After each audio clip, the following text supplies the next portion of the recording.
And I guess Gabe's not coming. Hey. Gabe isn't? I don't know. I guess not. It's not here. Okay, so we'll call to order. Wait, are you ready, Nancy? I guess I should ask that. So it's 5:01. We'll call to order the Environmental Tree Advisory Commission on July 24th at 5 p.m. So our first thing on the agenda is a committee contact list. Steve, I pass that down to you. If you wouldn't mind putting your address. We're just trying to keep a contact list for everyone, and have that updated for all the committee members. And so then that was quick and easy. So our second item, so we have our ODNR reps here, the whole crew's here, but Stephanie Miller to present or assist us with planning of Tree City USA Awards, is that right? That's it. Yeah. So we got a big fancy binder. You it do. looks like. Yeah. Before we go, for those of you who don't know who I am, I'm Steph Miller. I'm the Western Ohio Urban Forestry Coordinator for the Ohio Department of Natural Resources Division of Forestry. And we have 3 of our urban foresters in training who are going to be attending a lot of the planning things with us this year because they're going to eventually inherit 14 of my 19 counties. So this is part of their training. So I'd like to, Haley Belle-Isle, she's one on the left. She is going to be inheriting Lucas County eventually.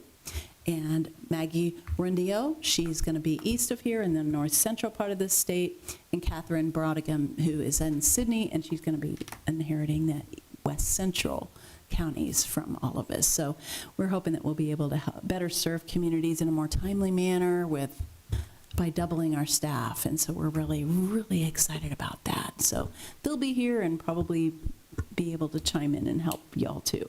But first of all, or secondly then, I want to thank Mommy for volunteering to host the Tree City USA Awards program. In Ohio, we do our awards kind of uniquely. The communities volunteer to host the party. And so we work with the communities to help them plan that. And it's a great celebration for the communities that earn the Tree City USA Award. It's a status for completing 4 basic things that every community should be doing anyway. And also the tree campus communities. So we have colleges that also get awarded. If we end up with any utility companies, we'll also have tree lines also awarded as part of this.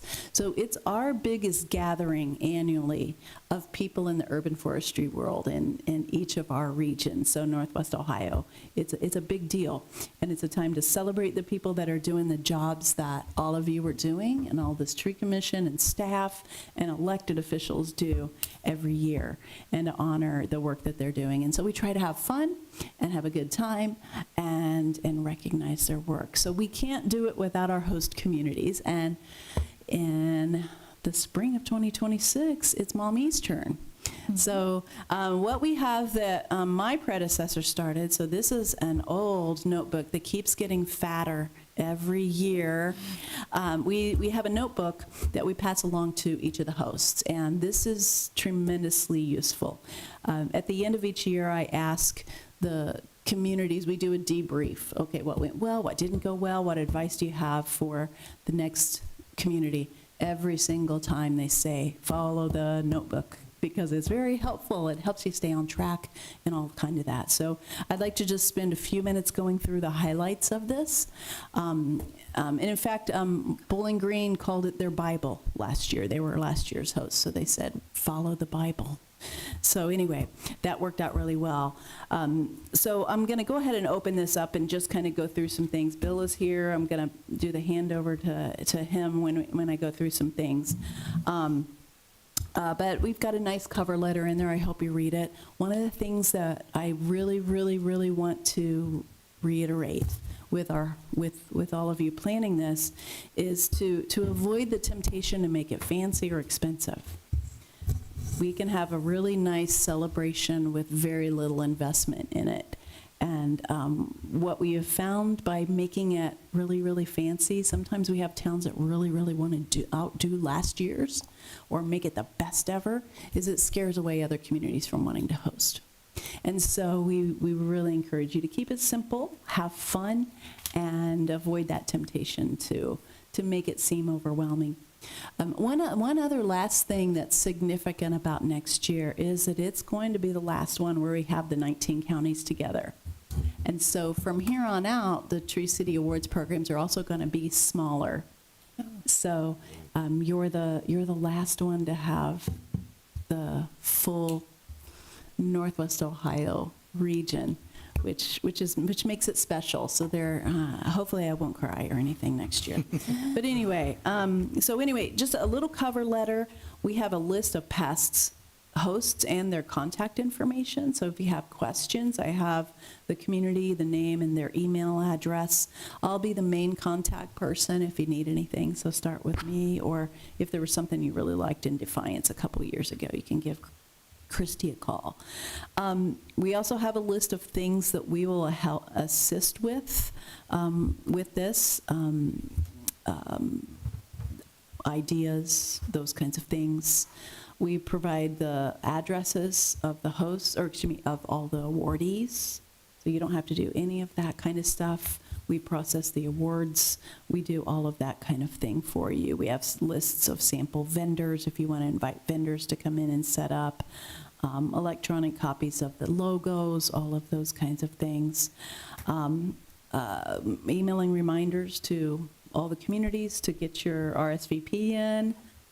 We have a fiscal agent that we work with, so if you wanted to run credit cards, if you don't have that capacity, a lot of people like to pay by credit card now online. We can do that. We'll talk about that as we get on later. Assessing with setting up the day prior, all of that kind of stuff. So we help with about everything that you need. But remember that it's your party. And you'll probably hear me say a lot through the year, it's like, well, it's your party. What do you want to do? So that's a big thing there. Another reminder is that, yeah, it is a party. It's not an educational event. We have our fall conference for that. We have our Tree Commission Academy for that. This is a celebration. So if you wanted to have a speaker in, remember it's not about providing an educational experience. It's about providing something that may be meaningful to the audience and maybe have it tree related. Yep, so you can read through that, the different things that we help you with, finding a speaker. If you've got a topic you think you want and don't know who talks well about it, I can probably help you find that person, those kinds of things. The next thing we have is help for preparing to host. The top thing at this point is getting a location. Do you have a location yet for it? Yeah, I think we do. Okay, all right. We usually plan for about 225 And to 250. we don't have very many options for that many people, which Yep. is why, Yeah. yeah. Yep. Churches, sometimes the parish halls work out really well for that. Oh. So think about your churches. Right now, typically Northwest Ohio hosts on the Wednesday prior to Arbor Week. And for 2026, that's April 15th. But if that's not going to work for you, let's talk about it. We're flexible still, but we want to make sure that Northwest Ohio's Tree City Awards program isn't on the same day as the rest of my colleagues. And so we need to have the date lined up pretty soon. So that's usually kind of connected to the location. And so, but we do have some flexibility. One of the things that I discourage you from is having it the same week as Arbor Day, which is always, all right, Tree Commission Academy folks, when is Arbor Day? The last Friday in April. Friday. Yes, I know everybody. Yeah.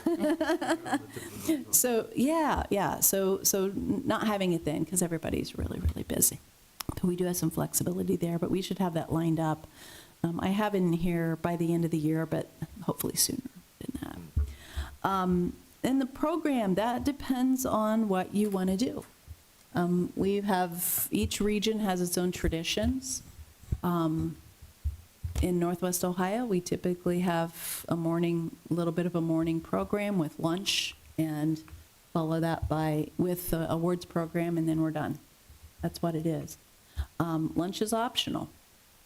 but it's become a tradition. I was gonna say, I've never been there with that one. Yeah. And it's, so you might have pitchforks showing up if you don't. But, I mean, that is totally up to you. It's all about the awards. So, so just keep that in mind. And then the budget, that's something to keep in mind. We've been able to close out in the black for the last several years. And a lot of that is me saying, do you really need that? Do you really need that? Again, the simplicity. The last couple of years, it's been the food that's been the biggest cost. Mm-hmm. And so pricing what the day is going to be for the folks attending, and then paying for all of your committee, any of your special guests, all of that, working that into the budget will be part of figuring out then how much it's going to be for the day. And which means then that if you have lunch, some things to consider is maybe a variety. We do have a lot of vegetarians and vegans more now, and that's become pretty standard everywhere for anything. The next part that communities, yes, of course. The budget, is that ODNR money, or is that? No, this is all on the Mommy host. money. This is all mommy. So the registrations that come in, all that money is yours. Yes. Yep, all your registrations. And it sounds like you said they've been in the black, so usually the registrations cover all the things as long as we make it a point to. Yeah. Yep. Some communities will do, will have vendors that set up and they get charged. It's usually the cheapest advertising they ever get all year long. But that's a nice way to also help with that. Some communities have also asked for sponsors locally. Hey, would you donate a little something? But a lot of that's just going to depend on what you want to do for the day. Has the So- cost been pretty consistent from year to year for, like, to attend, or does it vary just based on how expensive it is to host? The COVID was the big game changer, Okay. and things went up after COVID. We had held it between $15 and $30 between then. Right now, it's between 25 and 50. So that it's all going to depend. I wouldn't at 50 should clear you easily. It should be very easy to clear. Yeah. Yeah, $50 a person. Yeah. All right. So then the next, so with the budget, something that you might want to consider doing is letting council know that you're going to have some upfront costs Right. to take care of, and so that nobody is surprised there. Okay. Also, then one of the most valuable things that the communities talk about is the timetable in here. Okay, these give you some milestones, help us make sure that everything's on track, so that we don't get too far behind. And so a year prior, here we are today.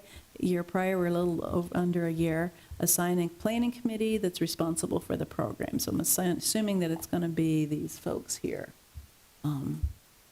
planning that program and getting your location, maybe some topics, and let council know of potential financial obligations that you will get covered eventually. And so the timetable is really, really, really nice to do.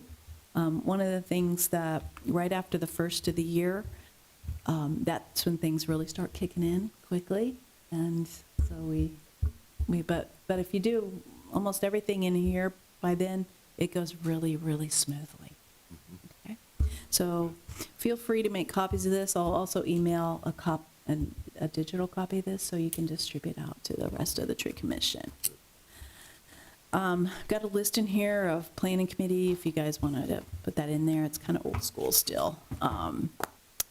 Chair, you're having a meal coordinator, site liaisons. It's nice to divide and conquer so that not one person is getting stuck with all the work. If I start to see that, I will call you out, I promise you. I say, hey, how come they're doing all the work? Come on, let's figure this out. It's not gonna happen. So, so kind of a list of things as time goes on that jobs to assign and tasks to assign. We also have in here some information about the site, what to look for. That seating for, I would say we have in here 200. I would probably estimate, because of where we are here, 225. Bowling Green was right about 225, and they planned for 250 last year. So, but again, being the last one where everybody's together, we might be surprised with a higher number. But if we need to limit numbers, we have some communities that'll send 15 people. We have some that send one. So those communities that send 15 people, we might have to say, all right, guys, let's have a waiting list for you all. So we can work with that. We can flex those kinds of things. We need to be able to have access the day prior to set up. You don't want to be setting up the morning of. You will kill me, and I don't want that. Yeah, plenty of, yes, yeah. Yeah, plenty of space for people to move about and gather and talk. Some place for food if you have the food. Plenty of parking, handicap access. We do have a lot of folks later years that have mobility issues, so that's important. Restroom facilities and audio-visual things, and when we do a site visit, we can talk about all those things as well. So we've got stuff about site selection, kind of a checklist there. Some information about speakers or entertainment with kind of a general layout that's kind of become the tradition. It's a good idea to have your mayor welcome everybody and tell a little bit about your town. This is your opportunity to brag on yourselves and to show how great Mommy is. And welcoming by the mayor means a whole lot to people. And hopefully your mayor will see the value in that. And then hopefully somebody representing your urban forestry program can talk a little bit about yourselves and stuff like that. I'll usually say something. If one of our chiefs or assistant chiefs is there, they'll say something just briefly in the morning. And then one of the other things with entertainment, we've had in the past where there was a little bit of time in there where the communities wanted to have entertainment at lunch, like the show choir come in or whatever at lunch. And the problem was that we heard from the people going was that, well, when the kids are up there performing, we don't feel like we can talk. We need to take care of them. We need to respect them. And so if you're going to have entertainment, either make it part of the program or subtle background. So one year we had a pianist. I mean, the host had a pianist. It was up to the community. But you don't have to. You know, people could just get together and they talk, and that's fine too. You don't have to have any entertainment. But I just like to highlight that because that was a big deal. And I said, no more show choirs during the lunch. Mm-hmm. All right, invitations. We've got some stuff about invitations. We've got sample invitations from many, many, many years in here. You can see them. We also have I Owe You a Bowling Green program. So if you choose to have a program for the day of, we've got sample programs in here. You don't need to have one. Toledo didn't have one a few years ago. It was just fine. We also have some things for the vendors. We do have a few vendors that expect to be at every Tree City USA program every year around the state. And they will pay to come. But you may also have some other folks that might want to set up here. And so we've got some sample vendor letters and some donation requests as people went out and asked for donations, those kinds of things. They just did that to kind of cushion things. And if you wanted to have a drawing or something like that, some places donated things. I would advise against a bunch of trinkets. People don't like trinkets. People are trying to downsize, and they were grateful not to have trinkets. And then a little bit about publicity, nothing great in there. And then we've got, toward the back, we've got notes from our previous hosts in here. So there are lessons that they learned that they wanted to pass on, notes from meetings, other things from those years that you're welcome to go through and look at any of it. You're welcome to copy any of it, whatever you want. Some of it I have digitized if you need a digital copy. And have fun. We're going to have fun this year. And that's really all I had with that. Are there any questions? So Mommy's never been a host before. This is the first. Not since at least 1997, perhaps before then, but I'm not sure. I'll I have to don't- look back on that. I don't remember. Yeah, I don't remember if Jim Query was, Oh, you know, spearheaded. You knew that name, though. I knew Jim. Oh, no, I did know Jim. I worked with Jim. Right. I'm that old. Yes. Yeah, yeah, yeah.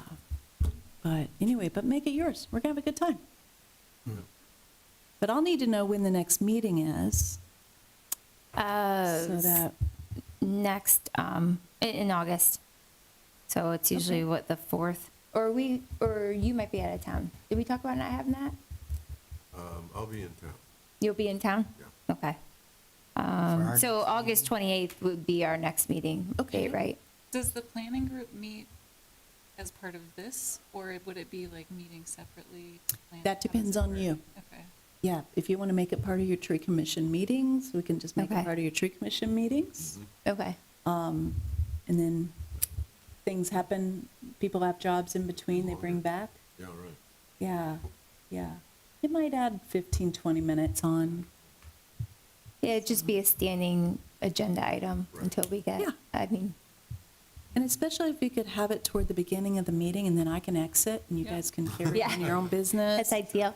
Yeah, so it's the fourth Thursday in August, or of the month usually? Yeah. The Yes. fourth, okay. so- Yeah. Okay, That changes in November, I think, sometimes. But yeah, August 28th is our next. wonderful. Well, I'll just make that a standing meeting and sometime either later this year or the beginning of next, we can make arrangements to visit wherever we're hosting. You're hosting. Okay. We'll Yep. do a walk around, see what's up there, and we're gonna have a good time.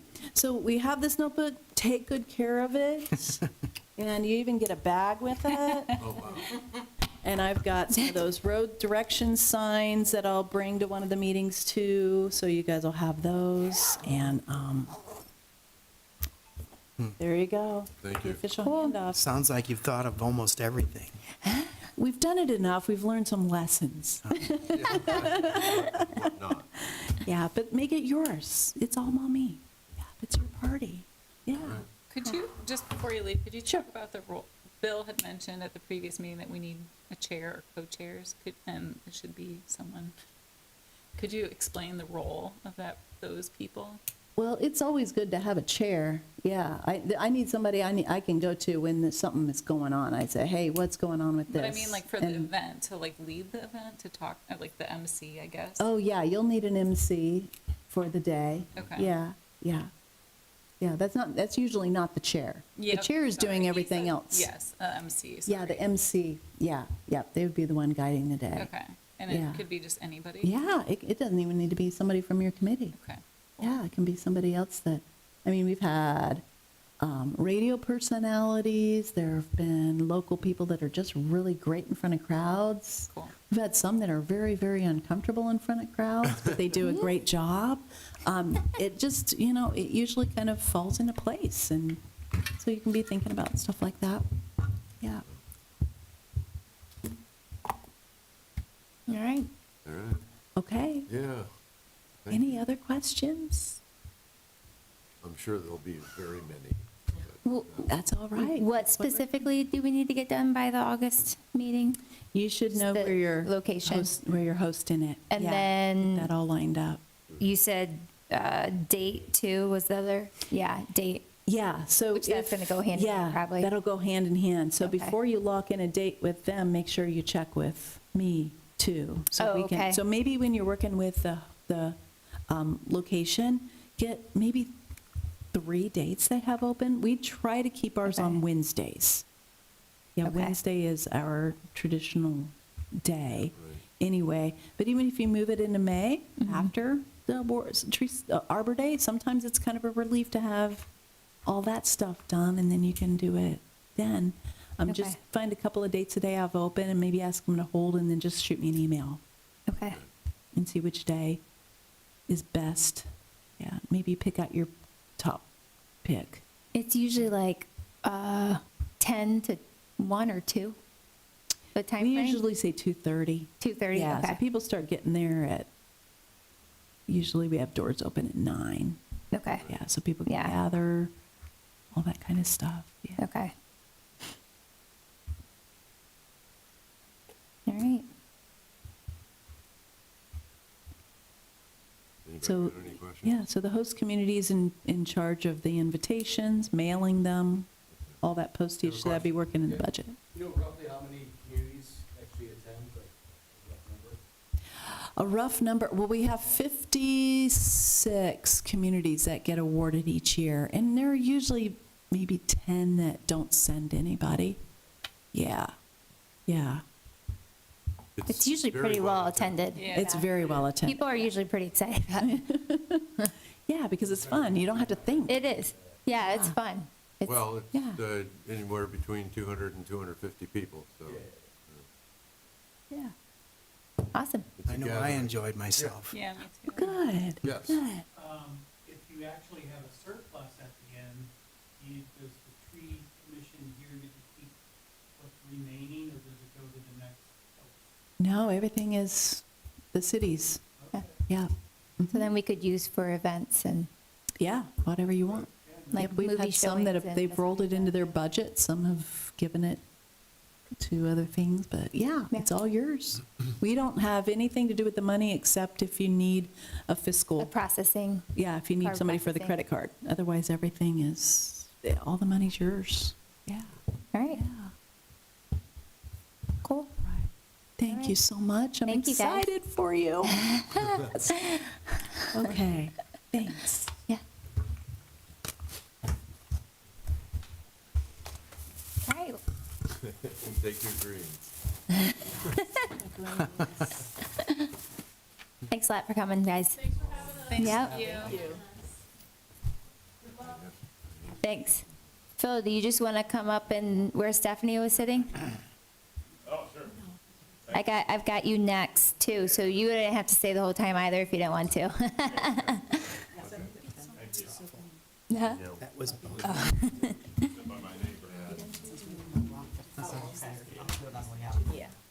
So, next thing on our agenda is, so we're talking about Tree of Heaven. So we have Phil Kirk from, he's a representative from Rotary. Yeah, It's been working with Bill on this, so. okay. Hi, everybody. Why am I here? Bill invited me. I've known Bill for years. I used to sell him telecommunications services back in the day when I was doing that, when he was at Pexco. So he and I have known each other for a while. And one night when I was coming home from working out, we have a new tree in our driveway that was planted about 6 years ago as a maple. And I saw all these bumps on it. They were everywhere. And I went, what is that, you know? And it was the spotted lanternflies are all over this new tree. And that got me thinking because our Rotary Club, the Maumee Rotary Club, just instituted a new committee, the Environmental Committee. We did that on the heels of the Toledo Rotary Club, which has a very active environmental committee. And so we decided to follow suit, and we're encouraged by them to do that. So we started an environmental committee, and I decided to chair, I volunteered to chair that. And when the spotted lanternfly appeared on my property, I started thinking about, well, the Tree of Heaven is the spotted lanternfly's filet mignon. It's their favorite tree. And I said, you know, if we can eradicate those properly for whoever has them as an invasive species, we're going to also benefit from having fewer flies around, which I don't think we're even aware of it, and what it's going to be like when this happens. But if it's anything like it has been, and it came over from Pennsylvania, it's been working its way over this way for a while, and if it's anything like that, people will think, the first time I saw one, I thought, man, that thing is absolutely beautiful. They're pretty. But man, when there are millions of them, I don't think I'm going to feel that way at all. Yeah. Probably everybody else won't either. So I'm here because the Rotary Club, Maumee Rotary, one of our goals is to assist anybody who needs help trying to educate and plan and eradicate the tree of heaven. And so I decided to figure out how to do that. And obviously I live in Maumee, so I talked to Bill and he invited me to come meet the tree commission and talk about at a high level how we can go about doing that. Now to date, we've gone out and marked, what do you say, a couple hundred trees anyway, around the city on city property. And You'll see an orange yeah, spray on them. yeah, so we have a couple hundred.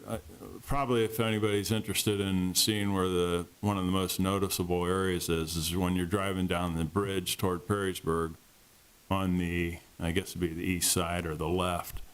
70% of the trees going down the hill from where the street level is down to the bottom where the walkway is, down below the river. 70% of those trees on the left-hand side are tree of heaven.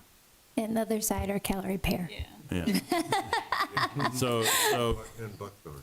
and buckthorn. yeah, so the Bradfords, I've seen those. So we mark those, and to get rid of those, it depends on the size. Usually, there's 3 ways to do it. I won't go into a lot of detail. Like I said, I'll try to keep this high level, but you can spray the leaves with a chemical, but that's not recommended unless it's just 100% tree of heaven there, because you're going to, this chemical is usually trichlor or glyphosate are the 2 that are used, and even though that doesn't harm the soil, it doesn't get into the soil, it's not going to help hurt any plants in the soil, anything above ground it'll kill. So we don't really have any patches where I think it's 100% just saturated with these trees. The other way is to treat the bark on usually you look at a tree that's less than 6 inches in diameter, and you spray the chemical 12 to 18 inches up from the root level to up the trunk, and then let that systemically kill the tree. And then the third way is to what they call hack and squirt, which is kind of a weird term to kill something, but you take a hatchet and you go around the 360 circumference of the tree, and you make you cut into it, and then you leave a part of the tree alone, and you spray the chemical in each of these divots that you make in the side of the tree, and then the tree will continue to flourish. It'll still produce sugar and send it to the roots and everything that it does when it's in the growing season. But through the process of having that chemical introduced with this method, that'll systemically kill the tree. When I first learned about tree of heaven was about probably 10 or 15 years ago, because we were eradicating these on a tree farm in eastern Ohio where I grew up. And at that time, they used to just girdle any of these really big trees, they just girdle them, and then they paint this chemical on with the surfactant and let it kill the tree. And if it was a small tree, we would just cut it, and so there's basically a little stump, and we'd paint that where we cut. Well, that's not used anymore based on the information that we've gotten. They don't want to do that because as soon as you cut the stump on a tree of heaven, it wants to continue to flourish. So the nature of this tree is it sends out suckers everywhere. Oh, so that's why. And so so the suckers will start to come up through the ground. So if you take the main trunk out, you all of a sudden have, 100 or 200 children that are born at that time. So you want to try so you don't do that anymore. You want to systemically take the tree out when it's living, and then you won't have the sucker issue. So we just have to figure out a way to go about this, and I'll be happy to lead in any way I can and supply. Well, I'll talk to Rotary about some of the costs involved, but you really don't need that much. You just have to pay for the chemical and then take the time to do it. And if you want me to work with John or...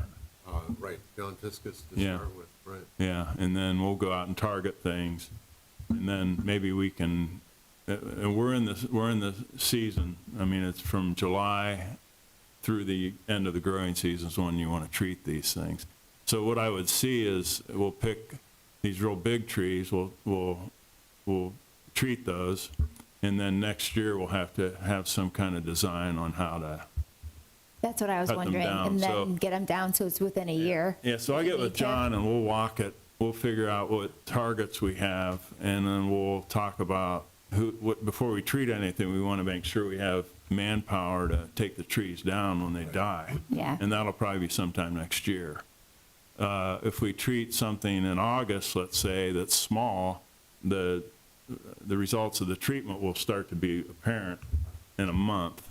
Those can be cut down as soon as that happens, because at that point in time, the system of this tree's dead. So we can probably get a lot of the small stuff done this year. But the big stuff, we have, like in the right-of-way on Right. Broadway and River. Yeah. I mean, if we kill all those, we could have a problem. They Yeah. could, they could fall down the power lines or whatever. So I think we need to treat the big ones as an individual case by case. Yeah.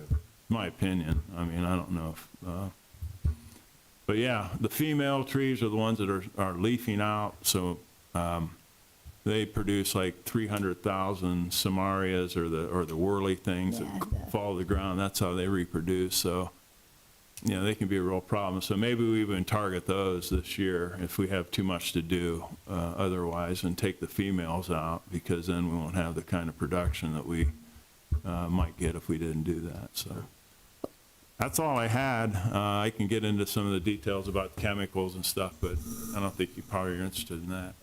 Yeah. But if you have a smaller one, you can't cut it down and then like paint the stump with concentrated Roundup? Yeah, that used to be the process, but, and that's what we did, and I've done that before, and it seems to work okay, but Nancy and I are going to meet, talk about this. She's going to put a piece together to get the public. We're going to have a link in there, and it has some really good video and some a paper on the tree of heaven and spotted lanternfly, for that matter. And I think we just get everybody out in the city, get that in their hands, and then you can read it. Because when I read that, I said, yeah, it makes sense. Keep the canopy alive, because it's producing all the sugar from the photosynthetic process. It's sending it down the roots, and it's just a circular motion. And if we keep the tree alive, instead of cutting it off and stumping it, then that's going to be a more effective way to kill it, so you don't have to follow up so much with the sprouts coming up. By painting that stump, that would just kill the sprouts from coming up, because it gets into the root cells that's left and kills all those. Yeah, I think apparently that's a good way to do it. I think you're going to see that. I mean, it'll be interesting to see what you should do, one of each, and see how it works out, and let us know. Because I think that was a common practice before, and I think you can still do that. But I think killing the source tree and then just letting that get in the system is probably going to work. And Roundup and fine process. Well, I know what I've heard recently is if you do that, you have to make sure you get the chemical on within 5 to 10 minutes. It's really quick. Yeah, it's really fast. They have it ready when you're cutting. Yes. And I think if it's bigger than this, I think that's part of the problem. Yeah. But the smaller ones, that you've got to have your paintbrush and your stuff right there ready. You don't want to go out and buy it ahead of time. Yeah, No. there's also there's also chemicals that are recommended for if you're working around water too. Yeah. If you have a growth bunch of them growing down by the river or on a stream bed or something, it's called rodeo. And this article that will get sent out will have that information in there. And I talked to a person at Black Diamond. He didn't know anything about it in terms of what was coming down the road. But as soon as the spotted lanternfly, people are going to become aware of it now. And if we can get rid of as many as possible and have the, locusts and walnuts and all the natives, Right. Come up instead. Because that's what will happen. it's going to be great. We get rid of all those like the natives will start coming up Yeah, through as soon as you yeah. get rid of them. And Tree of Heaven doesn't do well in shade either. So if it's in a forest that has a big canopy already, it doesn't do well, but it just takes over the, like the Phragmites stuff. Whenever there's a damage or when they lose a bunch of trees, it just It's an comes open in there and space. just starts wreaking havoc. And that's why you see it along the bridges. You'll see it on both sides of the Maumee Perrysburg Bridge. So Phil, did you say that some spray had been sprayed on some of those trees? we haven't sprayed anything yet. We just marked them with the Oh. fluorescent, Nothing on top? nothing on top. No, we just. Bill sprayed a couple of egg sacks with the paint. With the so- paint. I mean, kill two birds with one stone. Just so we knew where they were going. So this would Yeah, be they're- trees that are on public property. Right. How do we get homeowners to take action on? I don't know. I mean, that's an interesting question. I mean, people, it'd be great if we could provide a service, but like we have a neighbor that has 7 on his property, and he's on the river, and they're his shade. Yeah. So I don't know if he wants to take his out, but I don't know. I mean, if you're going to take trees down like that, that are on somebody else's property, I think there's probably going to have to be some things figured out on how to do it. One of the things the Extension Office mentioned to me, Amy Stone, she said that usually a city has a person in the maintenance that is licensed to use chemicals, and you need to work under that person's permit if you can. If I'm going to go out and work on behalf of the city with some other people,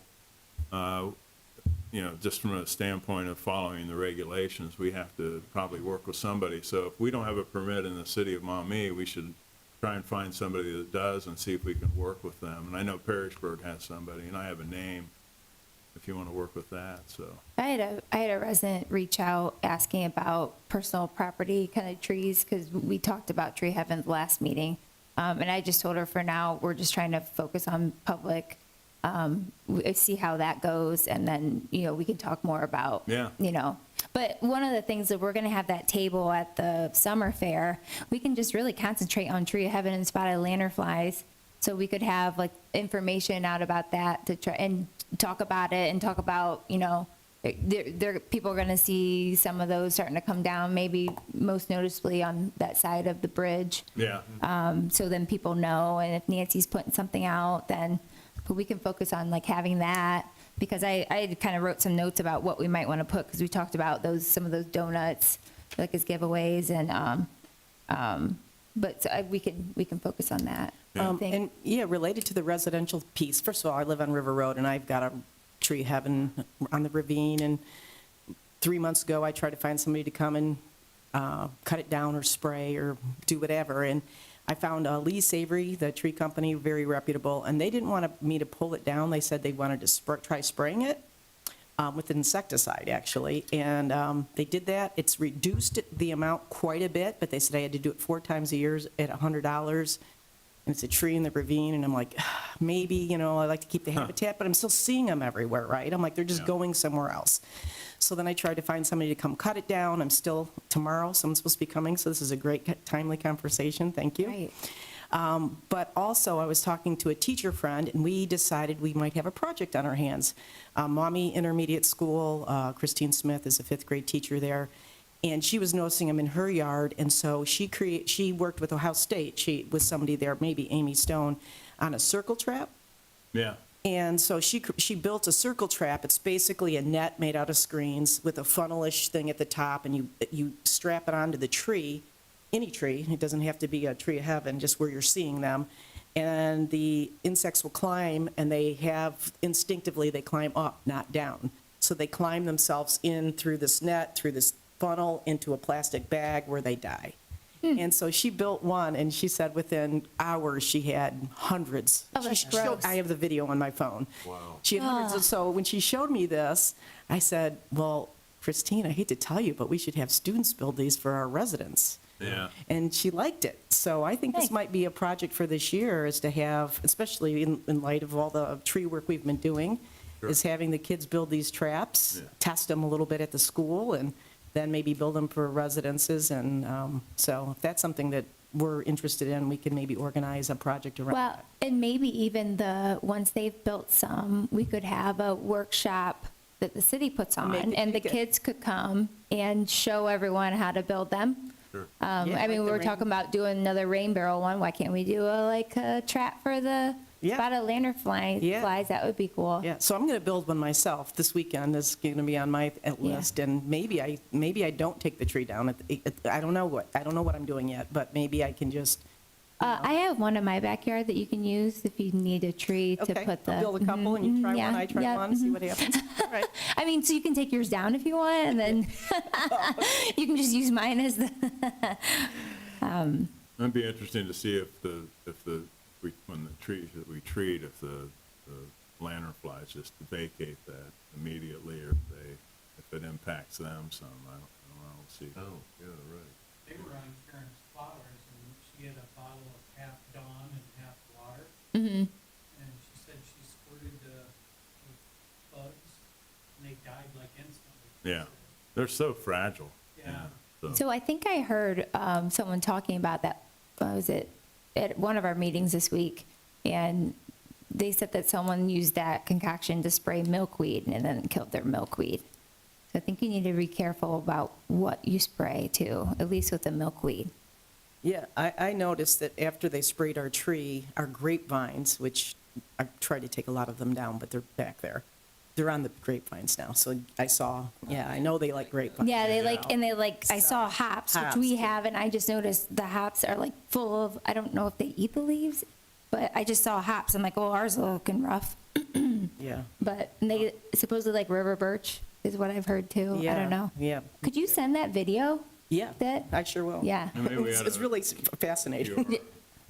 QR code with a hotline thing with all the information we could post there. But we can put it on the website. Yeah. Yeah. Maybe this is like the theme for some of the education stuff we do Yeah. this year, this Yeah. coming year. It might be good to film some of the activities, or like the process that we go through, so that we could put together a To video. create this trap or, Well, for the. all the above? For the process that we do Yeah. with the trees. That we do as far Because as people kill- will you know, question. treating and, you know. Right. yeah. Amy's really good. Too. Her shtick is to go out and talk to people. She's, Yeah. She's great, and one of her she's an expert on invasives anyway, so she can give you a lot of information on that. She's great. To address some of the residential concerns, I had 2 tree heaven in my yard, and they cut them down. We didn't treat them with any chemical. If they're in the lawn and the lawn gets mowed Keep mowing 'em, frequently, yeah. you just mow them down, and they will eventually exhaust their energy.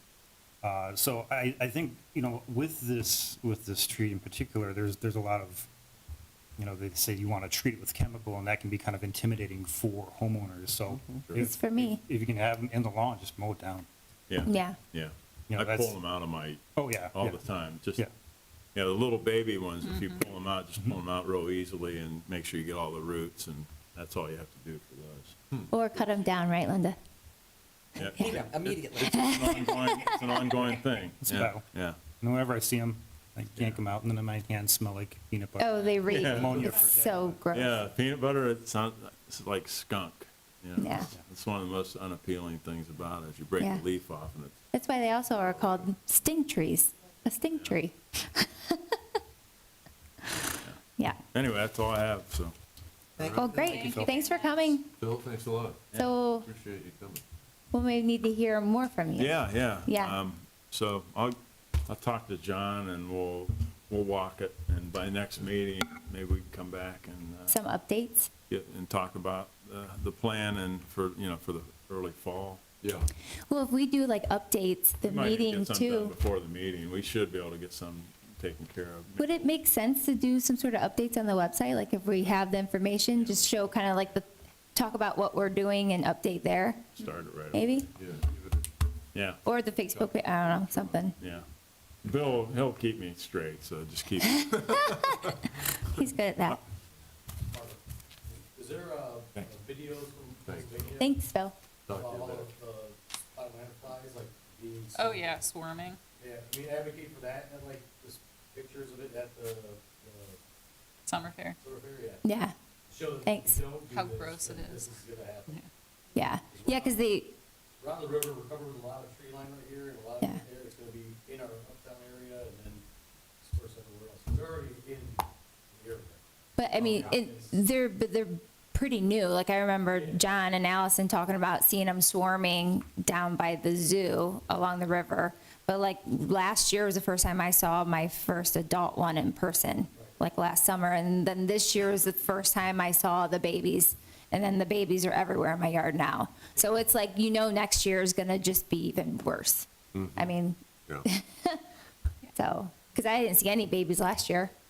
I just saw a couple adults. I did Seen it. downtown. Yeah, down. Yeah, but not here, like around Right. here. I Yeah, didn't see any in Maumee last year. yeah. So it's, You saw some downtown Toledo? Downtown Toledo Yeah. last year, there were a ton, yeah. Yeah. And the zoo, Parks was like killing them like crazy every time we went to the zoo. yeah, the zoo had a lot. That's what, yeah.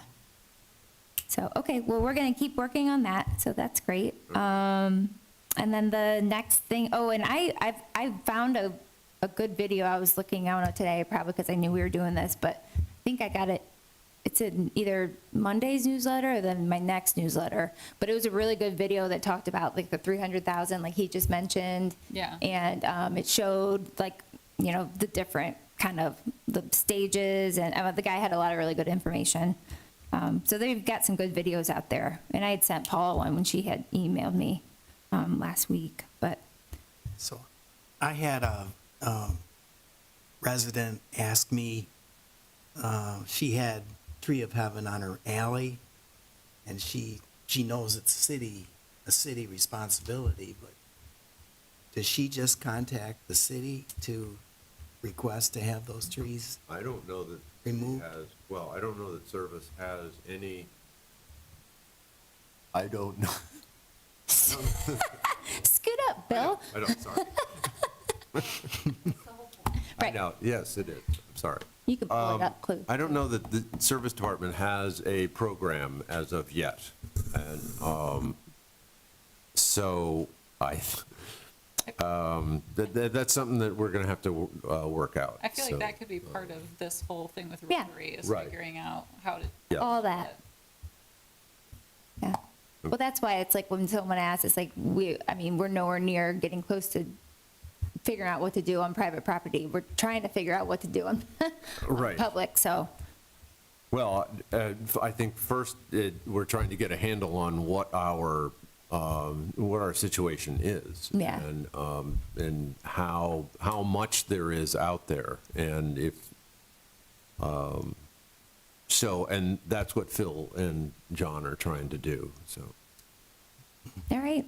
Okay, so keep things moving. Our next thing on the list is, do you have an updated dead tree list? It's in the works. I've Okay. got probably 20 more to go on the list, and that'll be done this Like week. 20 more and from like this first? 20 yeah. more from there, yeah.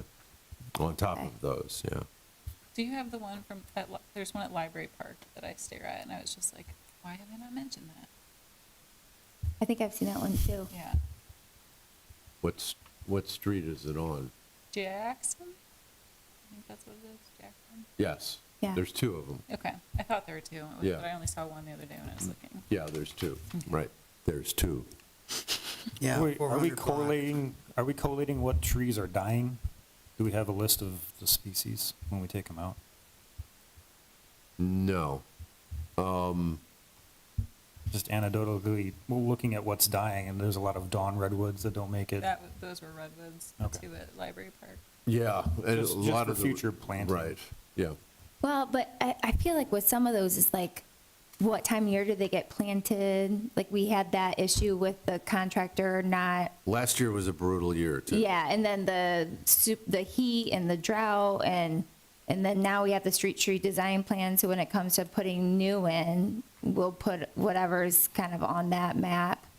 But it's, something to keep in mind, I guess. So Jason, what was the question though Keeping, Do we just keep a list of species? Well, we See can if that's been an issue. cross-reference Most of the young ones, the ones that just need to be pulled and filled, we've got those on a list because we planted them. Right. So we can cross-reference that. The other ones, we're going to have to take a wild guess, because, how do you tell on a dead tree Well, some of them still what have a it tag on is? it, so that makes Yeah, sense. right. Or check Yeah, Google Earth. yeah. So, but I guess the thought is still from the last meeting, if you see any, to let us know. Right. And then we'll update, we've got a list going to update and get removed. And if you know what kind it is, let us know. Yeah, which there won't be very many. You can download an app. Picture this. Not many people know what kind. Right, yeah. Especially if it's dead. Well, and Google Chrome has, you can, Oh, yeah. too. Okay. Or your Apple Photos sometimes gets it right too. Really? Wow. Okay, and then next thing, I just have, wanted to let everyone know, so we have the Young Tree Training Class. So correct me if I'm wrong, Bill. It's November 20th with our ODNR rep Stephanie that was just here. Yes. From 9:30 to 3 at the police training room, and then outside, and bring a lunch. Yes.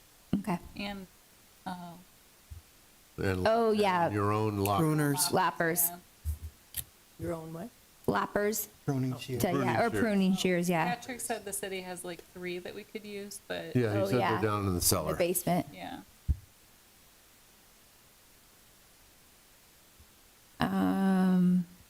And then, so another reminder, so July 30th, which is next week, we have our movie at the Mommy Indoor at 6:30. Jody will have her have a table to walk people through the Apples to Apples Ohio Energy Choice Program to compare for getting clean energy for your electricity. I don't think I've quite changed yet. I went through the whole process, but it's like the first of the next like cycle or whatever. But I got a lot better rate than what the city had gotten through their aggregate. So it's a good thing to look into. And we have a link for your sheet with all the steps. It's really helpful too. So if anyone wants it. And then it's How to Power Our City. That's the documentary. And then in August, on the 19th at 6 p.m., we have a rain garden talk that's going to be a little bit more, the same person, Sarah, is going to be giving it, but it's going to be more interactive, like kind of going through where you might want to put a rain garden, how to go about that, just real surface level, because like Jamie and I did the master rain garden class this past like winter, spring, and it's like a couple hour class, like 6 of them did we do? Yeah. So, and it gets pretty in-depth, so, I mean, it's just gonna be very surface level. But she thinks that we could do some nice, quick things, kind of get people interested or get an idea to see if they want to do it. And then, Benefits. yes, and then we're going to Linda's house to check out her rain garden on West Broadway. So then people can see kind of what one can look like and hear about how hers is working for her. Where's the talk going to be? At the library. At the library? Yes, yep, at the library again. And then I'm working with Lucas County Soil right now. We were just talking today. So Nancy, I need to talk to you about, we're thinking maybe October 27th. So if we could use the service building again. She's thinking like 5 p.m. It sounds like, so right now they're working on whether they can get barrels or not, because that's always one of the things. But it sounds like she would like, if we could provide some volunteers to help with the prepping of the barrels before, it sounds like that would be very helpful. So if you guys want to contact me and let me know if you'd be interested, I assume, I don't know, it'd be a few days before the October 27th date that they'd want to do that. So let me know. We can get some volunteers to go help them. That would be great. And then I think the last thing is we've got, 2 more things. So for our August meeting, we kind of wanted to give everyone a warning, not a warning, but we want to send out our current tree ordinance Jamie, Bill, and I are doing the Tree Academy. What's it called? Tree Academy, whatever class. I don't know. TCA. Yeah. Yeah. Tree Commission Academy. Commission Academy. Tree Commission Academy. So there's like two freshman, sophomore, junior, senior, and it's like 2 classes per level. So we just finished our sophomore, so we got junior in September. But we've been working on kind of going through the tree ordinance. So we thought that this committee would be great to kind of give everyone a copy. If you could try to take a look at it and, note some things that you think might be helpful, or some things you think might need changed, so we can talk about it at our August meeting. We're thinking that would be one of the main kind of items we'd look at doing. And then we'll bring ours as well with some of kind of the changes that we were thinking about too, so we can have a discussion about that. And then summer fair table. So I created a very quick, I just wrote out a sign-up sheet. So we have a table at the summer fair, and the time is from 9 to 4 is when the table would be. I started the time for 8 a.m., figuring we'll need an hour to set up. We had talked about, we got a bunch of the watering donuts that do not work well for kind of mass watering, is Right. what I've been told. So we thought about doing a giveaway to the residents to have those watering donuts available, because if you're individually watering them, they work fine. They work fine. But if you're going around and trying to, use it for a ton of trees, it just doesn't work well. That's a good idea, to Yeah, try to make use of them that way. Right. yeah. So, and then, so we want to do a printout. Do we have a printout already of the street tree design that we'd want to I thought we could Yeah. have that at the table. Yeah. So people could look kind of their street. Yeah, we had talked about that. Do we need to get one printed, or? No, I've got them printed. It's just reading the writing. Okay, well, I mean, Then we'll- so there's going to be 2 people there, so we could help Okay. with that? Yeah, I've got maps. Okay. So are we going to want to, put a coating on it? Laminate it? Yeah, laminate, that's what, Well, how, is it It's the big. giant one? it's Yeah. the big one, yeah. Yeah. Laminating would be beneficial also because sometimes it's very windy. And Yeah, paper to make it heavier. and- Where can you Yeah. laminate it? I don't know. Any idea? We don't have Yeah, one. well, Yes. FedEx maybe, or? A lot of the times you can get Kinkos and stuff to do those big laminations, Yeah. plus we have a place at the university, so if you're struggling at all, I can help. Oh, You can okay. do it, okay. All right. So the large map laminate, so you already have them printed, so we just need to Yeah. laminate. Right. Okay. And then I noted invasive handouts, but, and we could have some of the, the other things like calorie pear and emmer honeysuckle and buckthorn. And one of the reasons I thought those is we've removed honeysuckle from down by the river. Like when we did the path, that was the big thing that got removed. 'Cause it's the same thing, those invasives, they don't allow any wildlife to really exist beneath it because they prevent native stuff from coming up. And that's what wildlife likes, because that's what they can eat and everything. But then calorie pear, because we have them all over, All especially over- along all over town. the bridge, yeah. And then the buckthorn is what we removed a ton from Epstein Park. So having those available, so we can talk kind of to that. And then obviously the tree of heaven, if we're going to be working on that. Well, and even buckthorn, some people have buckthorn as a ornamental in their yards. Yeah. Well, that's why I like Linda's articles that she put together, because she had the alternate plants that you could do that Yes. are Yeah. similar. And there's some good books out there too Yeah. that do that. I think because it's like if you have something in your yard you really like, to have that native recommendation's nice. But yeah, so we can focus more on the tree heaven. Does that sound good? Mm-hmm. Maybe get more of these cards. I can email Amy. Yeah. Is there a predator of the spotted lantern fly? us stomping them. That's what the title of that video was, is like how to squish, why should you squish spotted lanternflies?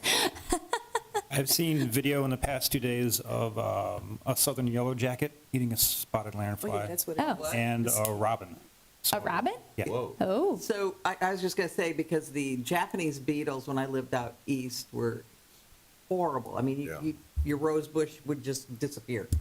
And the starlings decided they liked the larva. oh. And I'd see and once the starlings discovered this food source, it really put a dent in the Japanese beetle population. So sometimes these things happen, and so the fact that the robins are eating them, and who else did you say was? Woodpeckers, I Southern Woodpecker. yellow jackets. Okay.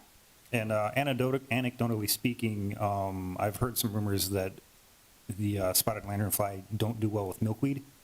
So when they eat the milkweed, it's Oh, they poisonous. die. So Plant more milkweed. Plant Woo. more milkweed.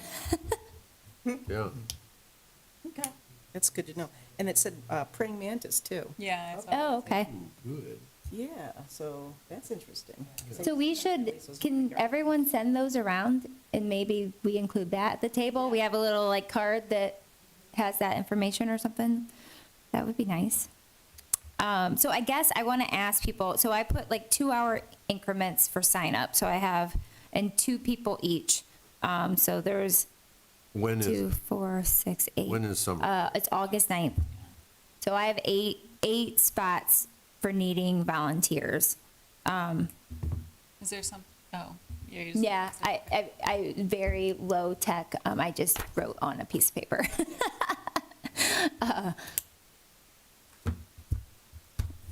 I'm not gonna be able to be there. Okay.